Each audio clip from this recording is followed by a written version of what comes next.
बचपन से शहर में रहने वाला मनोज इस साल होली की छुट्टियों में अपने गांव दुर्गापुर वापस आता है, जहां उसे देख पूरा गांव खुशी से झूम उठता है। जब गया था तब इतना सा था और अब देखो कितना बड़ा हो गया है। हाँ सरपंच जी, जब मैं गया था तब आप भी बहुत जवान थे और अब देखो कितने बूढ़े हो गए हैं आप। चलो चलो, बढ़िया है, बच्चा घर वापस आ गया। इसी खुशी में आज रात पार्टी होगी। क्या बात है, गांव में भी पार्टियां होने लगी। वैसे अगर पार्टी की बात है तो आज क्यों सीधा होली पार्टी करते हैं। होली पार्टी की बात सुन चहल पहल में अचानक सन्नाटा छा जाता है, जिसे देख मनोज को कुछ अजीब लगता है। लेकिन तभी सरपंच बात पलट देता है। अब बहुत देर हो गई, चलो सब अपने घर चलो, पार्टी के बारे में कल सोचेंगे। मनोज भी मम्मी पापा के साथ घर आ जाता है, पर होली पार्टी और उस पर पूरे गांव की खामोशी वाली बात अभी तक उसके जहन से निकलती नहीं। पापा, होली पार्टी की बात पर सब चुप क्यों हो गए थे? अरे होगी उनकी कोई अपनी बात, मुझे गांव की पंचायत ही थोड़ी पता है। थक गया हूँ, चलो सो जाते हैं, कल बात करते हैं। पापा की बात मानते हुए मनोज भी सोने चला जाता है। आज तो छुपा लिया, लेकिन हफ्ते बाद जब होली का दिन आएगा तब इसे कैसे रोकोगे? अगली सुबह सूरज के साथ ही मनोज भी गांव घूमने निकल जाता है, जिस पर रास्ते में उसे अपनी ही उम्र के कुछ लड़के भी मिलते हैं, जिनसे दोस्ती कर अब वो उनके साथ घूमने लगता है। इसी तरह कुछ दिन बीत जाते हैं और होली नजदीक आने लगती है। दोस्तों, होली में 4 दिन ही बचे हैं, पर गांव में उसकी कोई तैयारियां क्यों नहीं दिख रही? क्योंकि यहाँ होली नहीं मनाई जाती। अरे पर ऐसा क्यों? वो राजा भूषण। अरे तुम 4 दिन के लिए आए हो, क्या इतना सोच रहे हो? चलो कुछ खाने चलते हैं। इसी के साथ एक बार फिर होली की बात को टलते हुए देख मनोज को शक होने लगता है। वो घर पहुंचते ही इंटरनेट पर अपने गांव और राजा भूषण के बारे में जानकारी निकालने लगता है। क्या? मुझे आज तक ये नहीं पता था। ऐसा कैसे? किसी ने मुझे कुछ बताया क्यों नहीं? सारी जानकारी लेने के बाद मनोज गांव वालों या अपने मम्मी पापा से कुछ पूछे बिना खुद ही उसकी सच्चाई के बारे में छानबीन करने लगता है, जिसके चलते वो राजा भूषण की हवेली में पहुंचता है। वाह, क्या हवेली है यार! पर क्या यहाँ सच में कोई भूत है? हेलो भूत जी, कोई है क्या? हम इस साल गांव में होली सेलिब्रेट कर रहे हैं, क्या आप उस पर थोड़ा इंटरव्यू देंगे?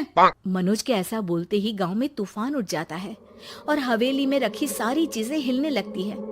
एक अदृश्य शक्ति मनोज को धक्का देकर हवेली से बाहर निकाल दरवाजा बंद कर लेती है।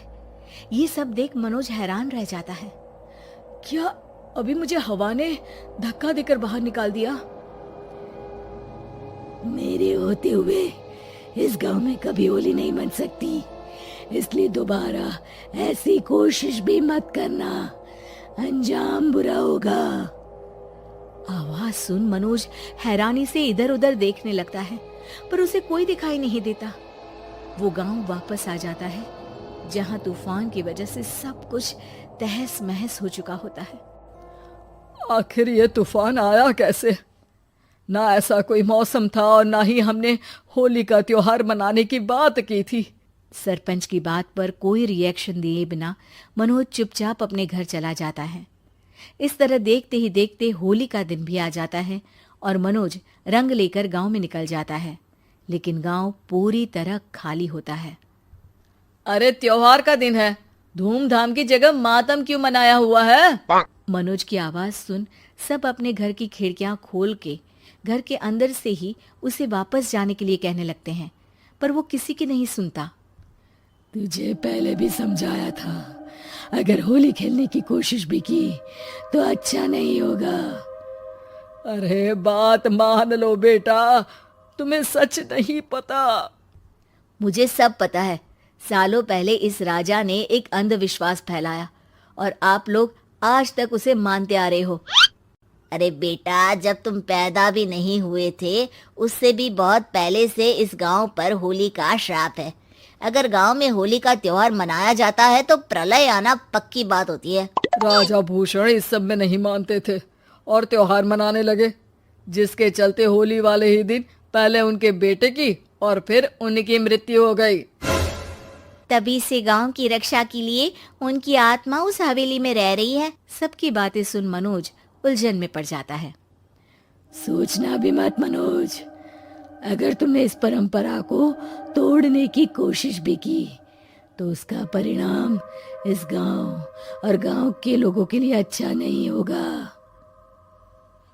मुझे भी यकीन नहीं हो रहा कि आप लोग एक बेतुकी बात को मानकर सालों से रंगों के त्योहार को मातम की तरह मनाते आ रहे हो।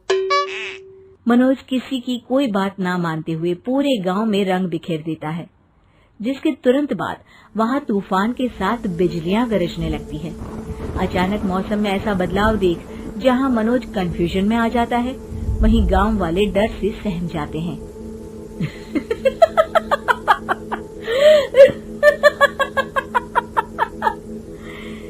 इस लड़के ने हमारे जैसे सिर्फ अपने स्वार्थ के लिए नहीं बल्कि पूरे गांव की खुशियों के लिए यहाँ होली मनाई है, जिस वजह से अब इस गांव पर होली का श्राप टूटता है।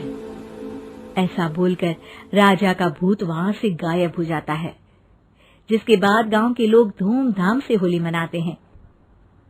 खुशियों के रंग गांव में बिखरे ही होते हैं कि अगली सुबह अचानक मनोज कहीं गायब हो जाता है और एक बार फिर गांव में